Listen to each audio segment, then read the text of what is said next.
저희가 오늘 벌써 목요일이에요. 어제도 제가 현영 대리님이랑 같이 라이브를 진행했었는데 오늘 아침에 비가 너무 많이 오더라고요. 그쵸. 출근을 하는데 빗길에 혹시 다들 안전하게 출근 잘 하셨는지. 네, 오늘 저희가 영상으로 가져온 주제는 어떤 거죠? 저희는 오늘 기초 뷰티 업종에서 이제 마케팅을 3050 타겟을 공략하기 위하여 어떠한 매체를 미디어 믹스에서 사용해야 할지 네, 이 공략과 그리고 팁까지 설명해 드리도록 하겠습니다. 맞습니다. 저희가 자세한 팁은 영상 중간중간에 저희 같이 설명을 드릴 거라서 영상 끝까지 시청해 주시길 바라겠습니다. 네, 혹시 윤희 대리님 먼저 말씀해 주실 수 있을까요? 네, 우선 3050 타겟 같은 경우에는 전환율이 높은 편이지만 쉽게 움직이지 않는 만큼 콘텐츠와 채널 구성을 더 정교하게 잡아야 한다고 생각을 합니다. 네, 그래서 오늘은 저희가 이제 뷰티 업종에서 실무로 직접 경험한 실패 캠페인 사례를 바탕으로 성과 중심의 미디어 믹스 전략에 대해서 자세하게 설명을 해드리도록 하겠습니다. 네, 맞습니다.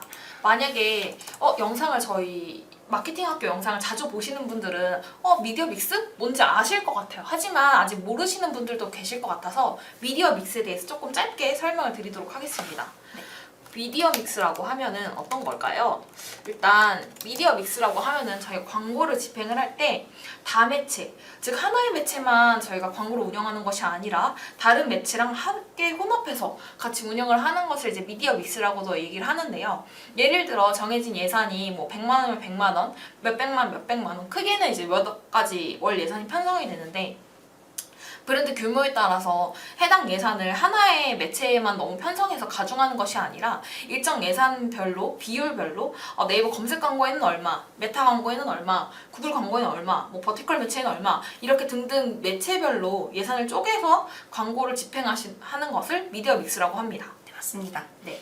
실제로 저희도 광고를 운영할 때 한 매체만 사용하는 게 아니라 월 예산에 따라서 이제 3-4가지의 매체들을 섞어서 사용을 하고 있는데 이게 더 성과가 잘 나오는 것 같습니다. 맞습니다. 왜냐하면 매체별로의 장단점이 모두 다르기 때문인데요. 예를 들어서 뭐 간략하게만 설명을 드릴게요. 먼저 검색 광고라고 하면은 가장 기본적인 네이버 검색 광고가 있고, 뭐 배너 광고라고 하면은 메타, 아니면 구글, 뭐 아니면 또 다른 네트워크 배너, 뭐 ADN이나 모비온 등등등 이렇게 매체가 있겠죠. 아무래도 업체마다 그 매체마다 갖고 있는 특장점이 다르기 때문에 검색 광고는 간략하게 말씀을 드려서 저희가 뷰티 업종이니까 뭐 수딩젤 이런 걸로 하면은 수딩젤을 검색했을 때, 즉 검색한 니즈가 있는 사람들이 검색 광고로 유입이 되게 되고, 반면 메타 광고나 구글 같은 배너 광고는 소비자가 먼저 찾기 전에 먼저 다가가는 매체이다 보니까 그런 특장점이 모두 달라서 미디어 믹스를 권장해드리고 있긴 합니다. 그래서 이제 윤희 대리님께서 말씀해 주셨던 것처럼 저희가 3050 타겟층, 3050은 사실 1020과도 또 다른 뷰티 업종에서도 다른 타겟팅이거든요. 네, 맞습니다. 그래서 3050 타겟층 소비자분들이 실제로 이제 소비를 하실 때 어떤 흐름으로 거쳐서 구매를 이르게 되는지, 최종적으로 자사 브랜드를 모르셨던 분들도 브랜드를 인지하고 그럼 나도 한번 써볼까? 나도 한번 구매해볼까? 이런 플로우에 대해서 간략하게 설명을 드릴게요. 그리고 그 과정 속에서도 어떤 컨텐츠와 어떤 매체가 좀 더 효과적인지 저희가 단계별로 좀 세부적으로 쪼개서 말씀을 드리도록 하겠습니다. 먼저 이제 본격적으로 전략 얘기하기 전에 기초 뷰티, 이게 뷰티 업종 중에서도 색조가 있고 기초가 있잖아요. 저희가 뭐 맞습니다. 스킨이나 로션이나 세럼이나 이런 기초 화장류도 있지만 저희가 뭐 색조, 파운데이션이나 컬러랑 틴트 등등 이렇게 좀 요즘 시대가 많이 바뀌고 있고, 좀 더 추가로 설명을 드리면 예전에는 K뷰티가 굉장히 흥행을 했어요. 하지만 이제 최근 몇 년 동안 C뷰티라고 하는데 중국에서도 이제 뷰티가 많이 넘어와가지고 네, 맞습니다. 좀 빠르게 시장을 먼저 파악하는 게 중요할 것 같고, 예전에는 저희가 시즌마다 좀 유행하는 제품들이 많았어요. 뭐 어떤 글로우 쿠션이라든지 시즌마다 좀 유행하는 그 상품들이 유독 있었는데 요즘은 사실 소비자분들께서 제품의 기능이나 성분을 조금 더 꼼꼼히 따지시는 분위기가 좀 많은 것 같아요. 네, 저도 그렇게 생각을 합니다. 네. 특히 저희가 오늘 타겟으로 하는 3050, 30대 이상 소비자일수록 유행이나 트렌드보다는 자기 피부에 맞는지, 그리고 안정성은 어떤지, 이 상품을 꾸준히 사용해도 괜찮은지 이러한 기준으로 제품을 고르는 경향이 좀 강한 것 같아요. 맞아요, 맞아요. 그래서 사실 브랜드 입장에서도 뭐 인하우스 마케터분이나 광고주분들께서도 마찬가지겠지만 감성적인 이미지를 브랜딩으로 구축하시는 분들도 있고, 아니면은 모델컷 위주로 이제 제품의 실제 착용샷, 뭐 예를 들어 앰플이라고 하면은 단일 앰플로 이렇게 그냥 앰플만 보여지는 게 아니라 앰플을 실제로 피부에 이렇게 도포하는 그런 영상 소재로도 많이들 쓰시고 계시거든요. 그래서 제품이 얼마나 또 자사의 특장점이 있는지, 이거를 뭐 USP, 유니크 셀링 포인트라고도 하는데, 자사만의 소구 포인트가 어떤 점이 있는지, 자사는 뭐 경쟁사 대비 가격의 메리트가 있는지 아니면 기능이 메리트가 있는지, 이런 소구 포인트는 사실 업체마다 그리고 상품마다도 다 모두 다르거든요. 그리고 뷰티 업종이 조금 왜 더 어렵냐라고 하시면, 같은 상품이더라도 예를 들어 립 컬러 제품 같은 경우도 사람마다 피부의 톤이 다르잖아요. 네, 맞습니다. 혹시 유니 대리님은 퍼스널 컬러가 어떻게 되시나요? 저는 여름 쿨 브라이트인데 그렇기 때문에 구체적이시다. 네, 맞습니다. 또 네. 여름도 여름 쿨 하면 라이트 톤, 브라이트 톤 이렇게 나눠져 있잖아요. 맞아요, 그래서 맞아요. 저도 무조건 영상으로 후기를 본 다음에 제 퍼스널 컬러에 맞는 그런 립을 꼭 고르게 되는 것 같습니다. 맞아요. 이게 같은 색깔이라고 하더라도 실제 뭐 쿨톤과 웜톤 이렇게 입술에 실제로 발랐을 때 발색샷은 다르기 때문에, 그리고 이뿐만 아니라 뭐 피부 타입도 마찬가지예요. 그쵸. 건성, 지성, 수부지. 윤희 대리님 혹시 피부 타입이 어떻게 되실까요? 저는 극 건성이라서 아 진짜요? 네, 극 건성을 위한 쿠션들을 많이 찾아보는 것 같습니다. 맞아요. 저는 이마는 또 막 그 유분이 넘쳐나는데 볼이나 여기 밑에는 또 건성이에요. 저도 수부지인데, 아무튼 이렇게 좀 같은 여성분들 중에서도 피부 타입이 다르기 때문에 자사의 브랜드 제품이 그리고 소비자에게 어떤 피부 타입에 좀 더 적합한지 등등의 정보 중심으로 좀 콘텐츠를 다양하게 다루게 되는 게 좀 중요할 것 같습니다. 네, 맞습니다. 그리고 저희가 오늘 소개해드릴 기초 제품 같은 경우에는 소모품이기 때문에 한 번만 사고 끝나는 게 아니라 이제 신뢰를 기반으로 반복 구매로 이어질 수 있게끔 설계하는 게 중요하다고 생각을 합니다. 네. 우선 광고도 단기 클릭보다는 여러 번 접촉을 한 후에 전환이 일어나는 흐름을 더 많이 이용해야 한다고 생각을 해요. 기초 화장품,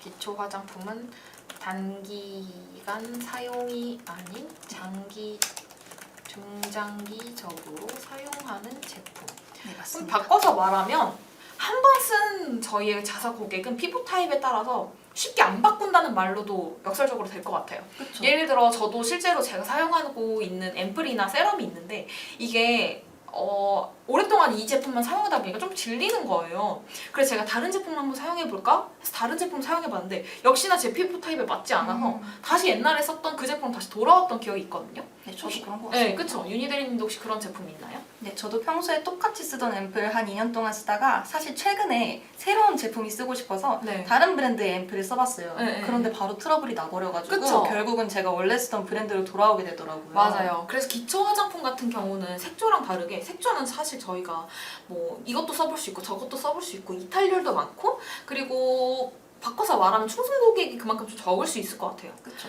하지만 네, 숲사랑님 안녕하세요. 안녕하세요.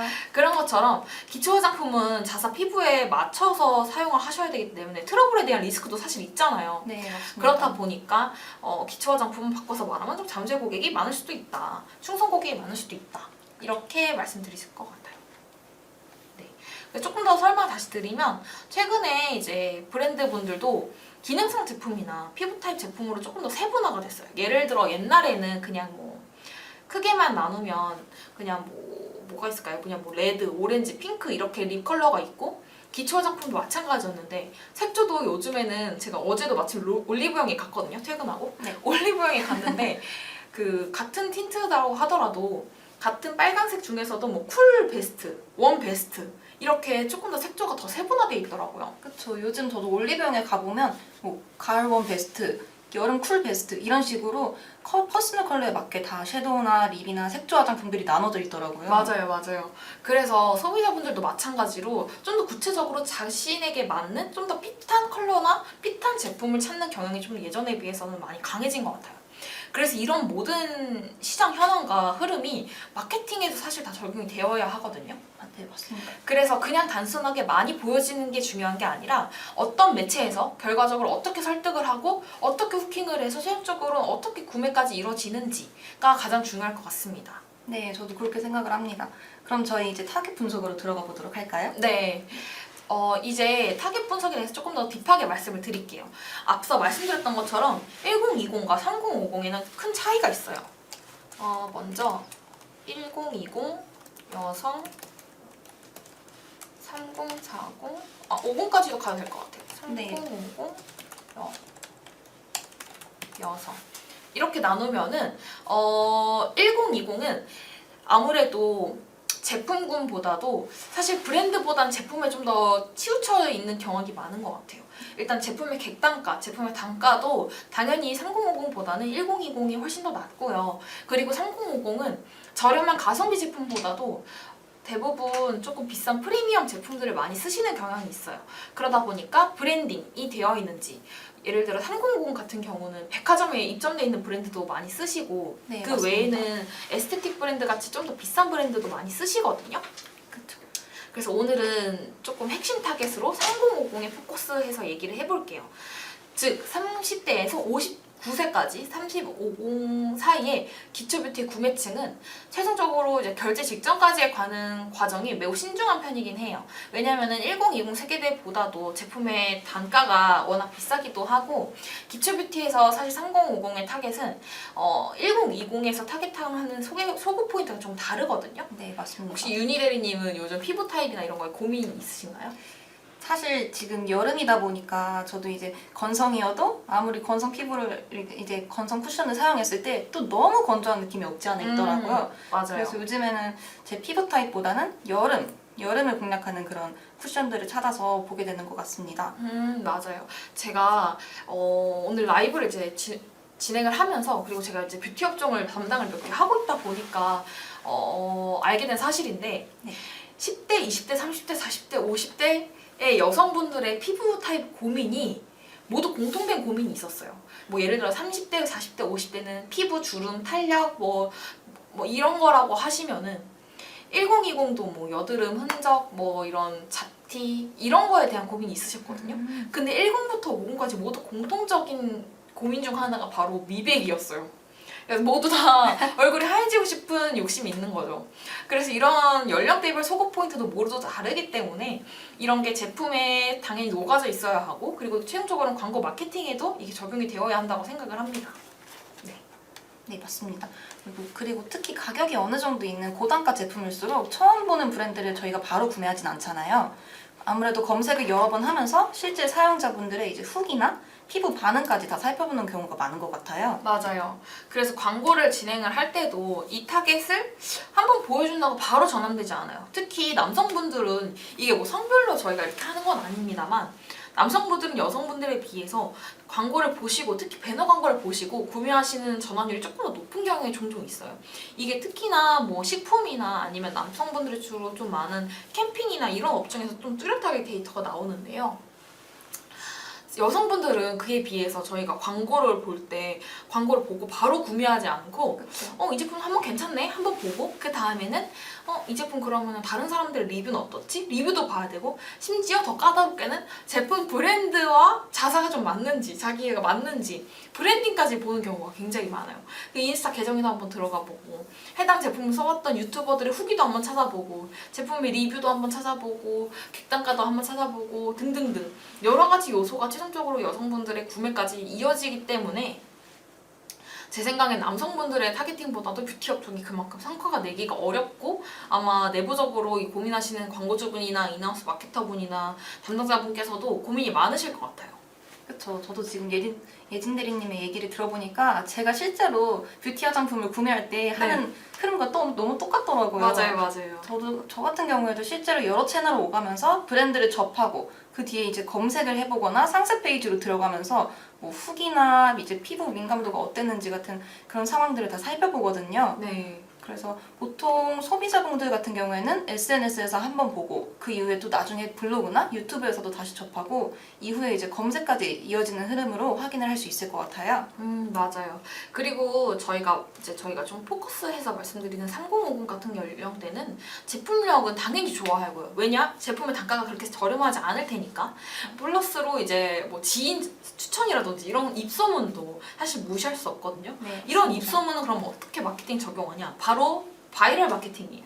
바이럴 마케팅 말 자체가 입소문으로 진행되는 마케팅이라는 뜻이라서 어떤 연령대가 그리고 내 주변에 쓰고 있는 사람들의 후기 그리고 뭐 주변에 쓰고 있는 사람들뿐만 아니라 그 사람들의 리뷰까지도 확인하는 경우가 굉장히 많습니다. 그렇기 때문에 이런 직접적인 신뢰보다도 간접적인 신뢰도 사실 굉장히 중요하고요. 본인이 직접 사용하진 않았지만 다른 사람의 리뷰, 그리고 뭐 요즘 유튜브에서도 검색하시는 분들 많잖아요. 네, 맞습니다. 어떤 유튜버, 유명 유튜버가 썼던 쿠션, 유명 유튜버가 썼던 세럼 등등등 같은 콘텐츠라고 하더라도 뭔가 말투나 구성, 그리고 이제 영상 내 흐름, 뭐 실제로 사용하신 분의 나이대 등등에 따라서 좀 반응이 완전히 달라지기도 하는 경우가 많은 것 같아요.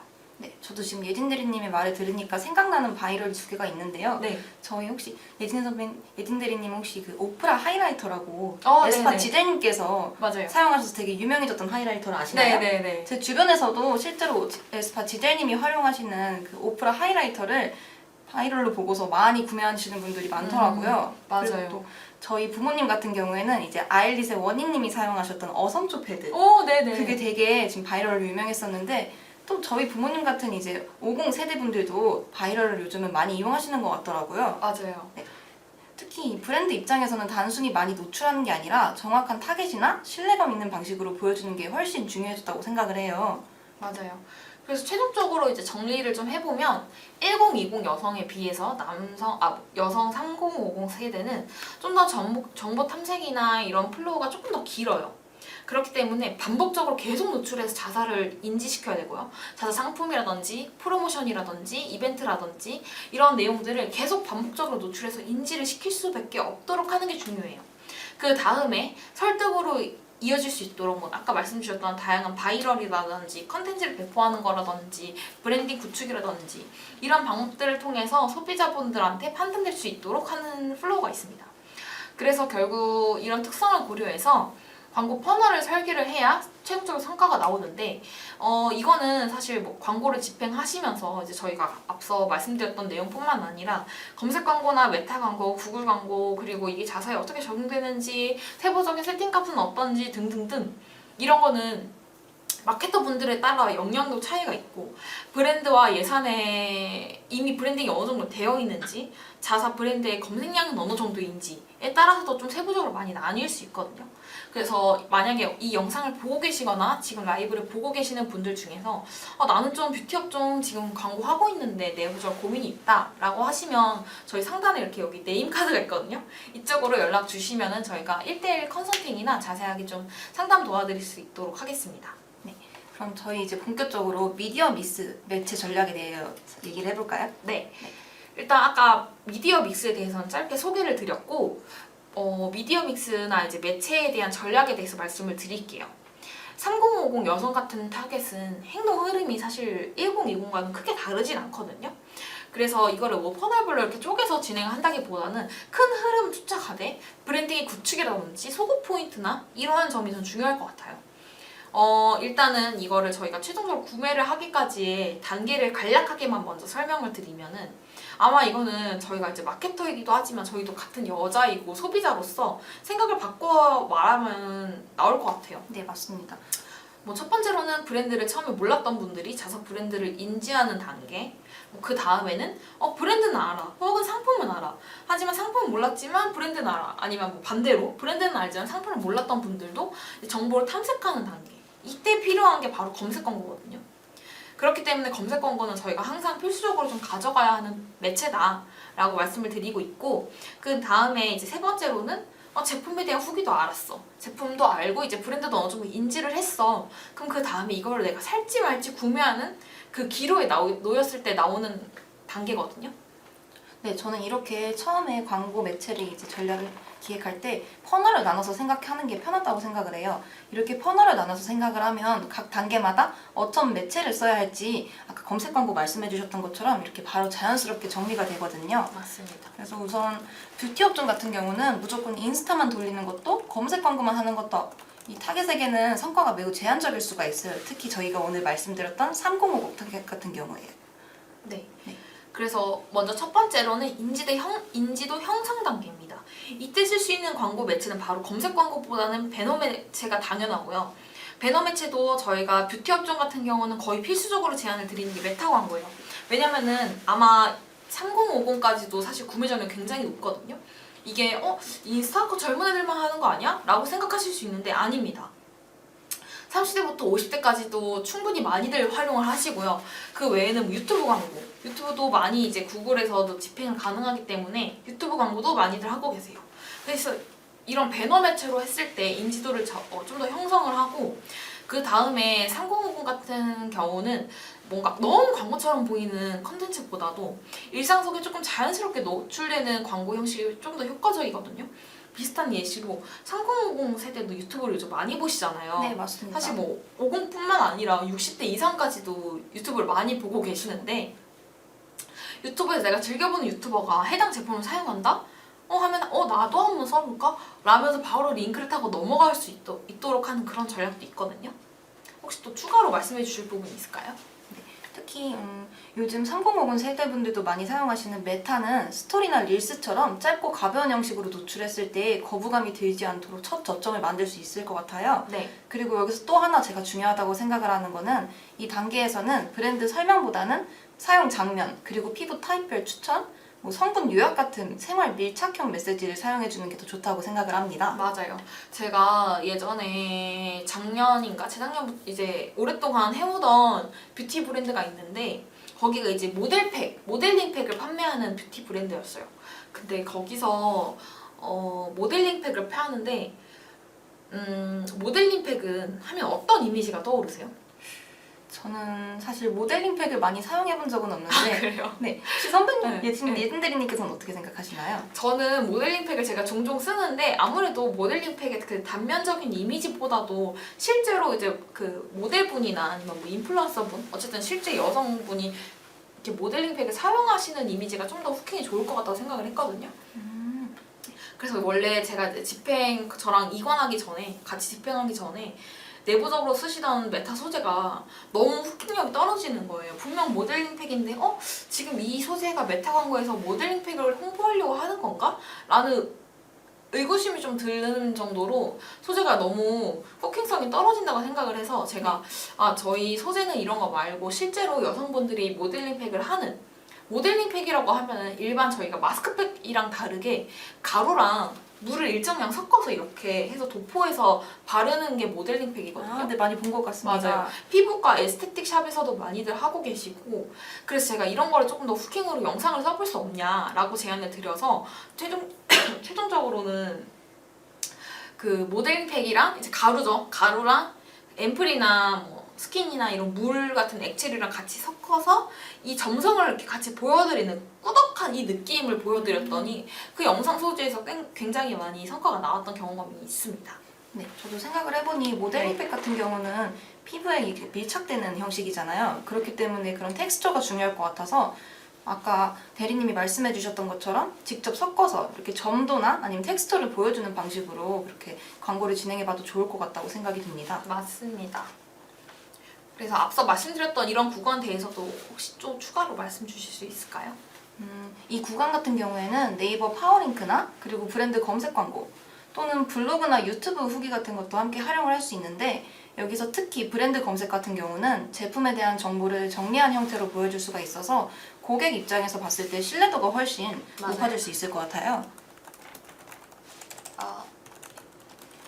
저희 실제로도 305 타겟 같은 경우에는 이 단계에서 비교를 굉장히 오래 하는 편인데, 가격이나 후기 그리고 성분표, 후기 수까지 하나하나 체크를 하는 경우가 많기 때문에 광고 랜딩 페이지나 콘텐츠 구도 같은 경우도 이 흐름을 고려해서 설계를 해야 합니다.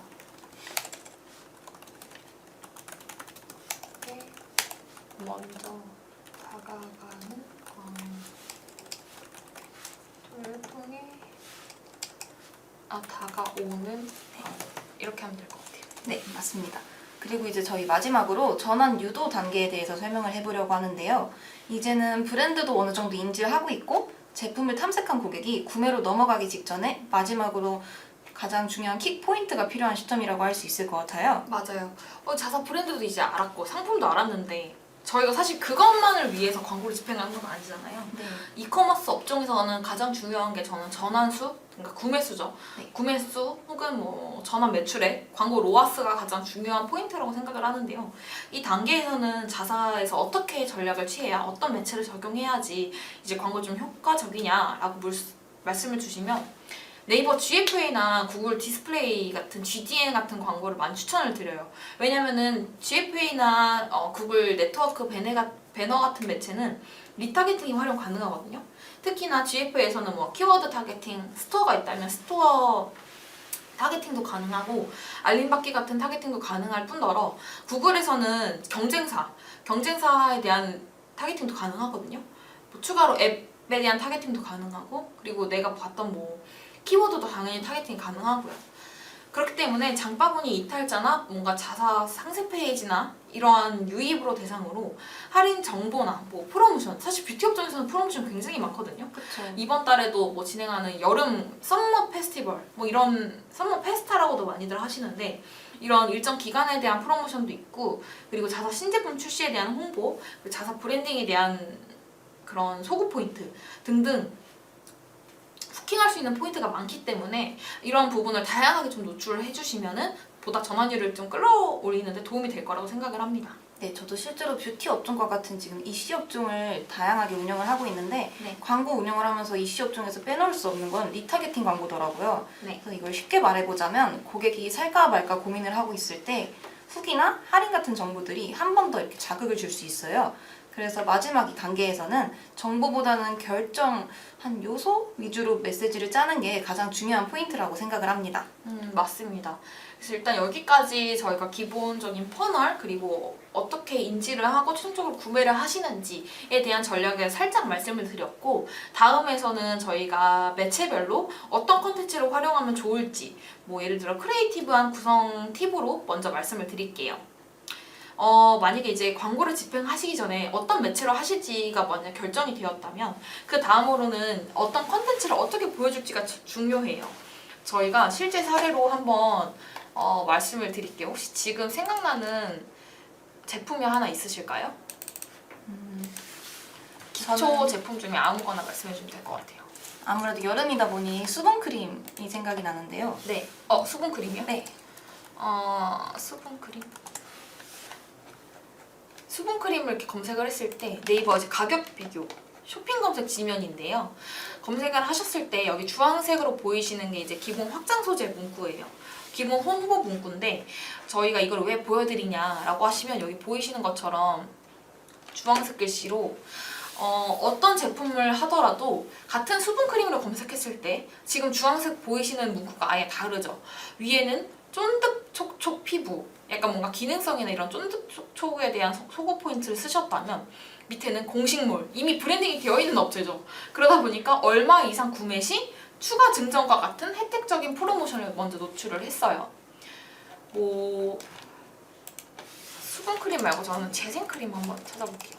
제가 재생크림을 사고 싶어가지고 재생크림을 검색을 하시면 제품이 최근 리뉴얼됐나봐요. 리뉴얼이 되었던 이런 후킹 포인트도 쓸 수 있고 회원가입 적립금 최대 1만원 추가 할인 쿠폰 적용과 같은 문구는 아무래도 해당 업체 같은 경우는 기존 고객보다도 신규 고객에 대한 모객이 먼저 필요한 것 같아요. 그러다 보니까 홍보 문구에서도 회원가입에 대한 프로모션이나 이런 혜택을 강조했던 문구로 사용하시지 않았나 싶습니다. 세 번째로는 멜라닝, 뭐 집중 케어로 맑은 피부로 변화 이런 것처럼 멜라닝으로 뭔가 자사 재생이 좀 더 빠르다 이러한 포인트를 쓰신 것 같아요. 그래서 제가 이걸 짧게나마 왜 보여드렸냐라고 하시면 이러한 똑같은 재생크림, 수분크림 제품마다도 후킹할 수 있는 포인트가 워낙 다양하고 그리고 자사의 목적에 따라서 우리는 기존 고객에 대한 유입이 계속 늘어났으면 좋겠어. 아니면은 우리는 신규 고객에 대한 모객이 좀 더 많았으면 좋겠어. 자사 회원가입 수가 늘어났으면 좋겠어. 이렇게 목표하시는 목표 포인트가 다 다르거든요. 그렇기 때문에 어떤 소구 포인트를 어떻게 노출하는지, 어떤 썸네일을 사용하시는지 등등에 따라서 좀 완전히 달라질 수 있습니다. 네, 맞습니다. 특히나 오늘 저희가 타겟으로 설정하였던 3050 타겟 같은 경우에는 네. 단순히 예쁘게 보이는 콘텐츠보다는 아까 말씀드렸던 것처럼 실제 사용 후기, 그리고 피부 반응, 효능에 대한 정보들이 담긴 콘텐츠가 훨씬 더 신뢰도를 끌어올릴 수 있다고 생각을 합니다. 맞습니다. 그러면은 저희가 가장 첫 단계로 돌아가서 브랜드 인지도를 형성하는 단계에서는 어떤 매체를 이용해야 가장 효과적일까요? 현재 광고 흐름을 보았을 때는 저는 이 단계에서는 메타 광고를 활용하는 게 좋을 것 같다고 생각을 합니다. 네. 우선 메타 광고 같은 경우에는 스토리나 피드 형식으로 자연스럽게 노출이 되고 브랜드를 처음 접하는 고객에게 부담스럽게 인지를 시킬 수 있다고 생각을 하기 때문이에요. 네, 그래서 3050 타겟에서는 처음 보는 브랜드에 대한 경계심이 조금 없지 않아 있는 편이라서 자사 브랜드 같은 경우도 콘텐츠를 배포를 하실 때 너무 브랜드 광고 같지 않은 형태로 보여주시는 게 가장 중요할 것 같습니다.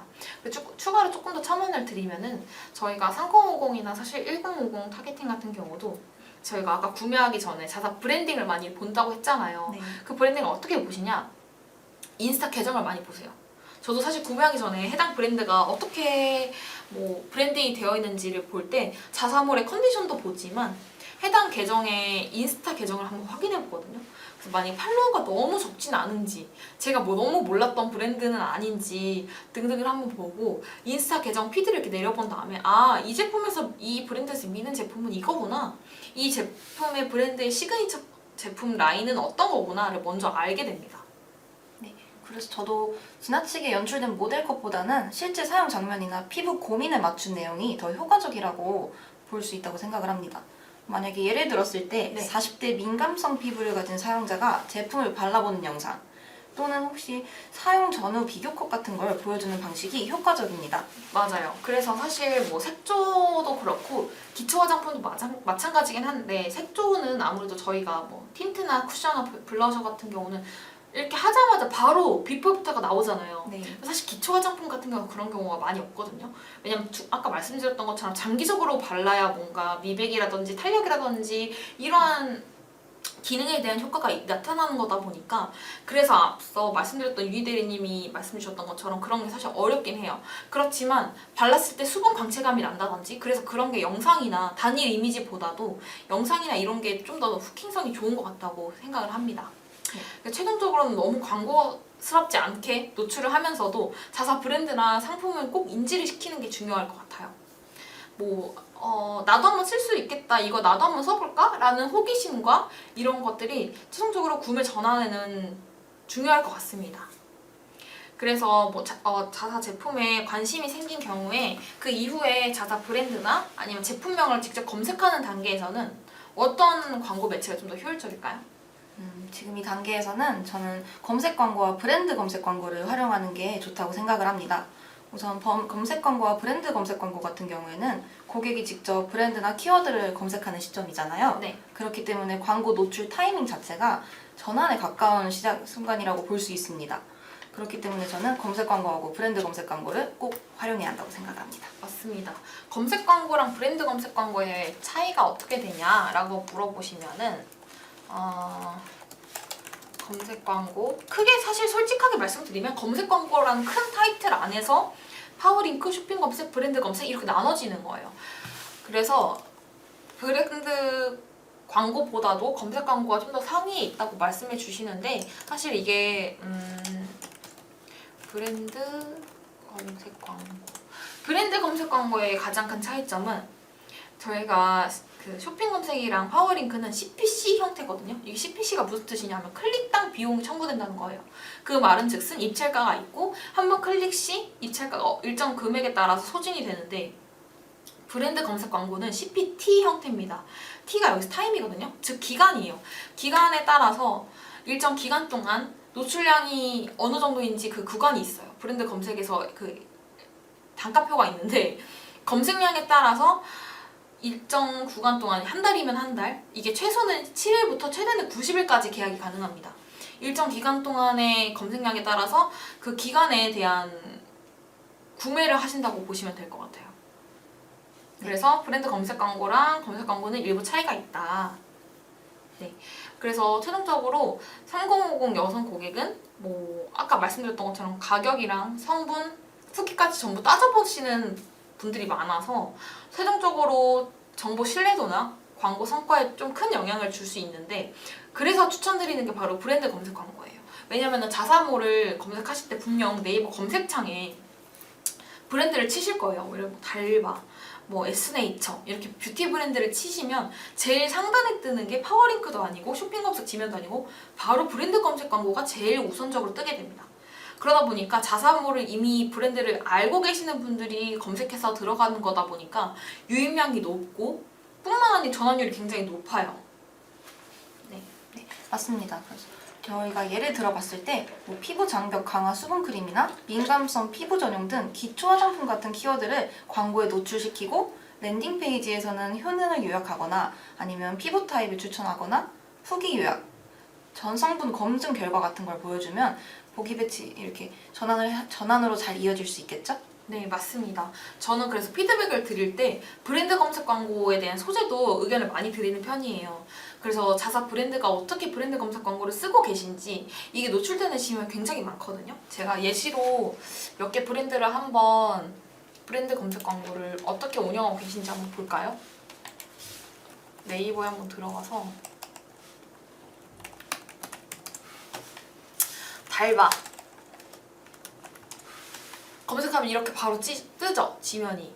그래서 달바는 지금 어떠한 소구 포인트로 지금 밀고 있는 베스트 상품들, 자사에서 꾸준히 하게 잘 팔리고 있는 라인업들, 그리고 새로 나온 뉴 비타 토닝, 그리고 뭐 토너 크림, 선크림 등등. 아무래도 여름이다 보니까 선크림을 많이 쓰시는 것 같아요. 혹시 또 뭐 뷰티 브랜드 생각나시는 거 있을까요? 저는 네. 저는 어성초 같은 어성초. 경우가 생각나는 것 같아요. 뷰티 브랜드요.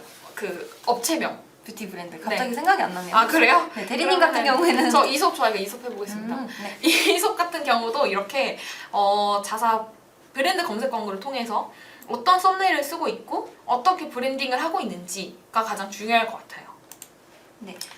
저희가 보여드렸던 것처럼 특히 브랜드 검색 같은 경우에는 한 페이지 안에서 이렇게 주요 정보를 압축해서 보여줄 수 있기 때문에 지금 저희가 말씀드렸던 타겟처럼 꼼꼼하게 타지는 3050 고객에게는 굉장히 효과적일 것 같습니다. 네. 우선 그리고 정보 구조가 복잡하거나 내용이 산만하면 오히려 이탈률이 높아질 확률이 크기 때문에 아까 보여드렸던 브랜드 검색 광고처럼 핵심 정보를 위주로 정보를 구성하는 게 가장 중요합니다.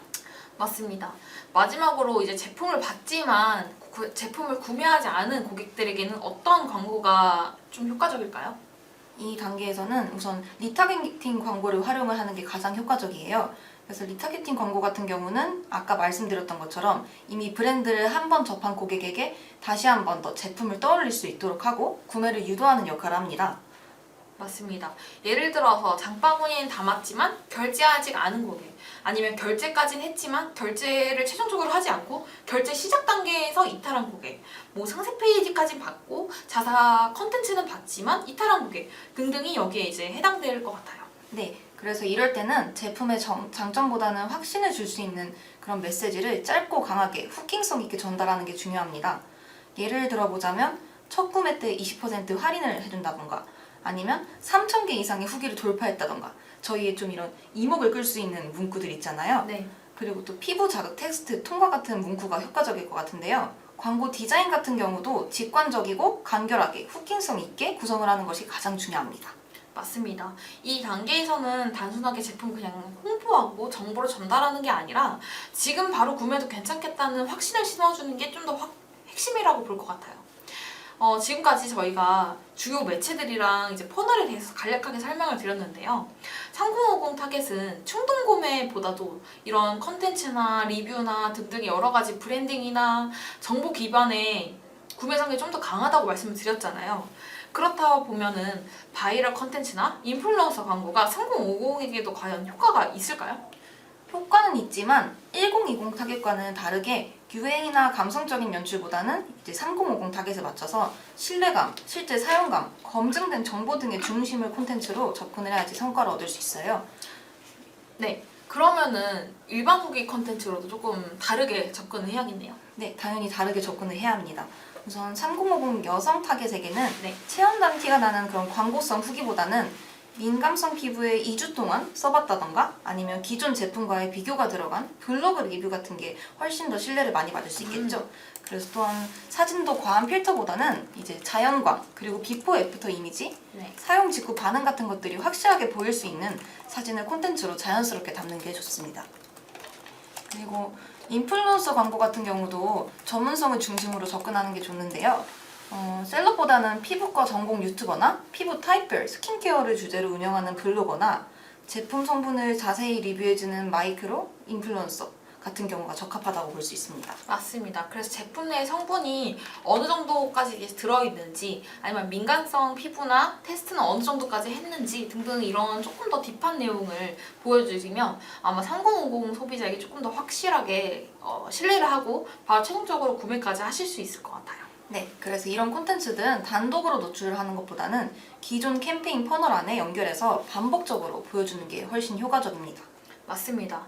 그래서 예를 들어 메타 피드에서 봤던 사용 후기를 검색을 했을 때 블로그 리뷰도 나오고, 그리고 아까 말씀드렸던 것처럼 네이버 검색창에 브랜드 광고까지 뜨면은 고객 입장에서는 사실 하나의 브랜드를 여러 번 접하기 때문에 자연스럽게 자사 브랜드에 대해 인지도나 브랜드 구축까지 될 수 있습니다. 네, 그래서 결국 기초 뷰티 업종에서 3050 타겟은 신뢰와 반복이 핵심 포인트라고 할 수 있는데요. 바이럴과 인플루언서를 별도로 생각을 하지 않고 기존 매체의 흐름 안에서 소재를 이렇게 잘 녹여내면 충분히 전환에 크게 기여할 수 있습니다. 맞습니다. 그래서 정리를 하면은 3050 타겟에게도 바이럴과 앞서 말씀드렸던 네이버, 메타, 구글 이런 매체를 다 같이 활용해서 미디어 믹스라고 했죠. 미디어 믹스를 통해서 예산별로 잘 광고를 운영하셔야 좀 더 효과적일 것 같아요. 네, 맞습니다. 이렇게 고객 여정을 기반으로 이렇게 매체를 고르고 콘텐츠의 성격을 조절해 나가면 기초 뷰티 브랜드도 충분하게 3050 여성 타겟에게 고객에서 매출로 이어지는 성과를 만들 수 있습니다. 맞습니다.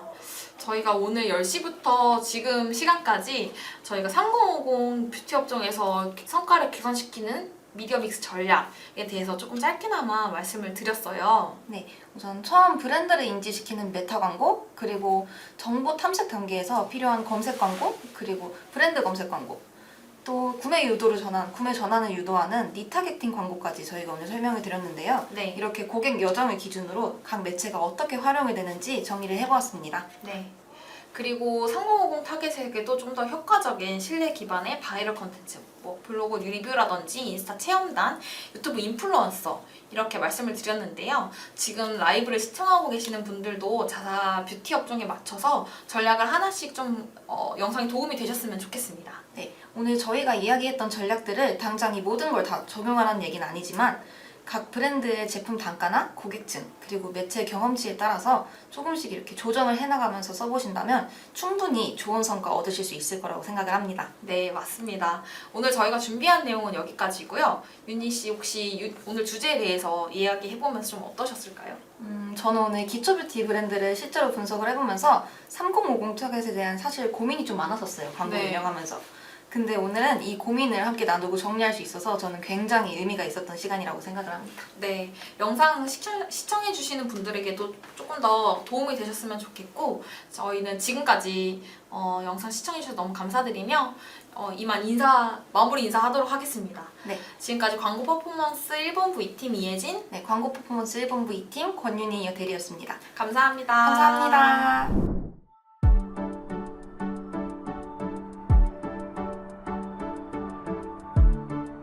구독과 좋아요는 컨텐츠 제작에 힘이 됩니다.